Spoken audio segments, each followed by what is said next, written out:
ऐसे अरीशा ने चाय तो बहुत अच्छी बनाई है। तुमने नोट किया है, जब से अरीशा वापस आई है ना, उसने इस घर को अपना लिया है। और उसके वापस आने के बाद से जायशा कितना खुश रहती है। बदल तो अम्मी तायब्बू भी गए, लेकिन आपको नजर नहीं आ रहा है। क्या मतलब? अरीशा के वापस आने के बाद से तायब्बू या सुफियान किसी ने भी एक कॉल तक नहीं की हमें। इसका मतलब तो साफ हुआ ना कि उनको सिर्फ अपनी बेटी की परवाह थी। जब वापस आ गई तो अब वो आजाद हो गए।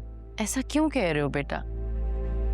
तुम हामिद भाई को तो जानते हो, वो जायशा से बहुत मोहब्बत करते। और जहां तक बात भाभी की है, तुम तो जानते हो उनके बारे में। ये भी समझते होगे कि अरीशा उनकी मर्जी के खिलाफ इस घर में वापस आई। तभी तो तुमने देखा है वो उनका फोन रिसीव करते हुए कितना कतराती है, बात ही नहीं करती।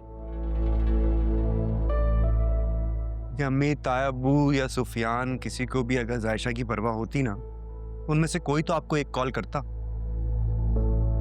मुझे तो लगता है कि सुफियान को अपने और जायशा के रिश्ते की कोई परवाह है ही नहीं। अब बुरा है, लेकिन अम्मी सच यही है। इसीलिए मैं चाहता था कि अरीशा इस घर में वापस ना आए, ताकि उन्हें अपनी बेटी की तकलीफ हो, तभी उनको जायशा के दर्द का एहसास होगा। ऐसे तो वो अब आजाद हो गए। कैसी बातें कर रहे हो राफे? सुफियान बहुत अच्छा लड़का है और वो हमारी जायशा से बेहद प्यार करता है। कौन सा प्यार?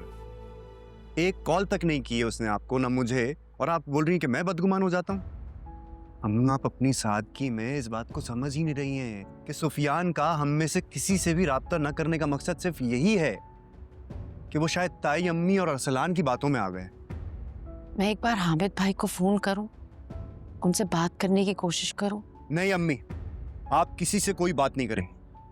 बस आप क्या चाहती हैं कि उनको ये लगे कि मैं अपनी बहन का ख्याल नहीं रख सकता? मेरी बहन मुझ पर बोझ है जिसको मैं उतार कर फेंकना चाहता हूं। अम्मी, मेरी बहन मेरा मान है और मैं किसी को भी इख्तियार नहीं दूंगा कि वो मेरा मान मुझसे छीन ले।